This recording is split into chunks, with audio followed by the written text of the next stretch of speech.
before Rome ruled the world, before emperors, before gladiators, before Julius Caesar, before the Colosseum became a symbol of power. Rome was nothing more than a small settlement on the hills of central Italy. No empire, no world conquest, no legendary army marching across Europe.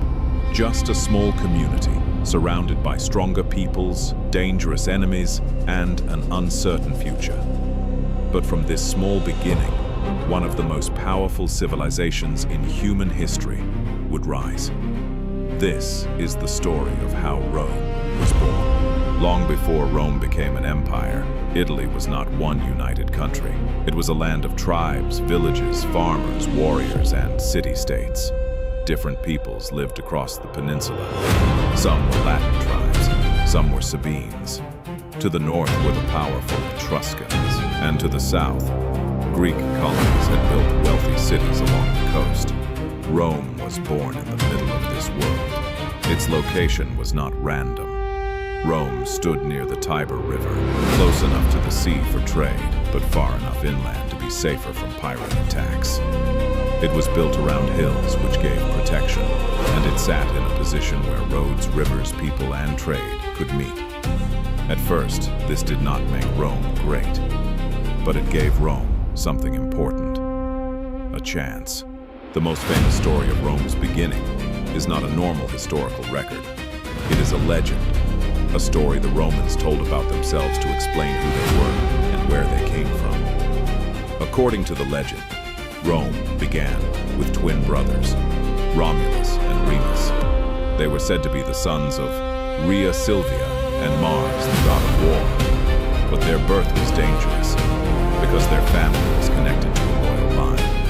A king feared that the twins would grow up and take his power, so he ordered them to be abandoned. The babies were placed near the river and left to die. But the story says they survived. A she-wolf found the twins and fed them. Later, a shepherd and his wife raised them as their own children. As the boys grew older, they became strong, brave, and ambitious.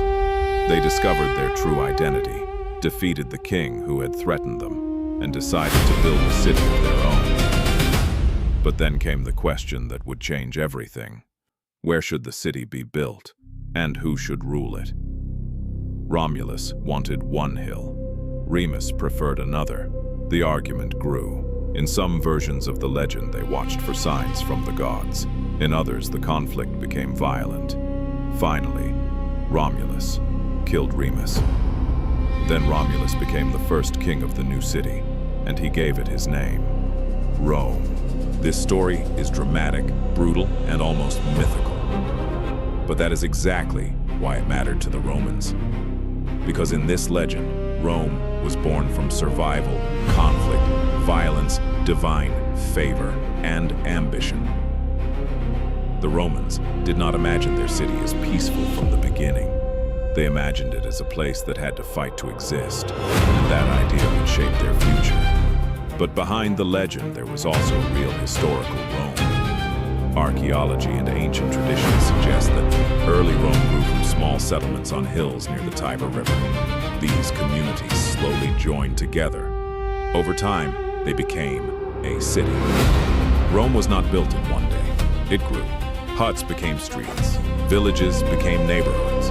Small leaders became kings, and a local settlement became a rising power. In its earliest period, Rome was ruled by kings.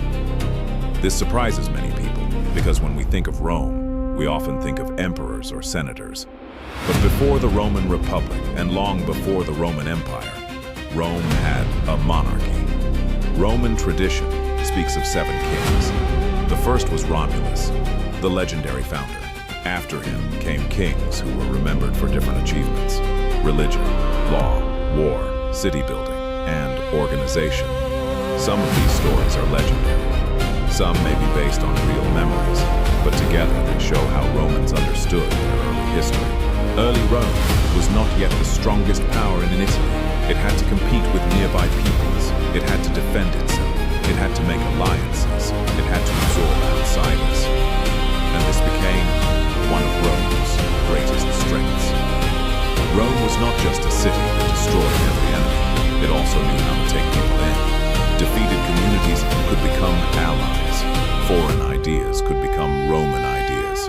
Soldiers from different backgrounds could serve Rome's growth. Over time, Rome became stronger because it learned how to use both force and integration. This was one of the secrets of Rome's rise. Another secret was discipline. Rome's early society valued duty, family, military service, and loyalty to the city. The Romans told stories that praised courage and sacrifice. They admired people who placed Rome above themselves. Whether these stories were completely true or partly legendary, they taught later Romans what kind of people they believed they were supposed to be. Tough, disciplined, loyal, ambitious, but Rome's kings would not last forever. As the city grew, so did tension. The last king of Rome, Tarquin the Proud, was remembered as a tyrant.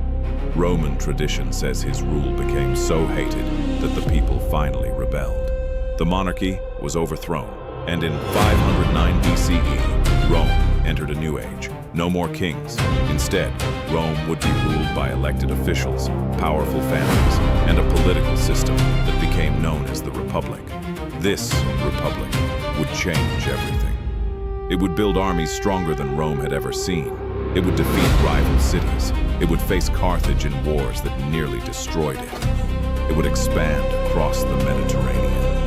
And eventually, it would become so powerful that one city could no longer control the forces it had created. The Republic would give birth to generals.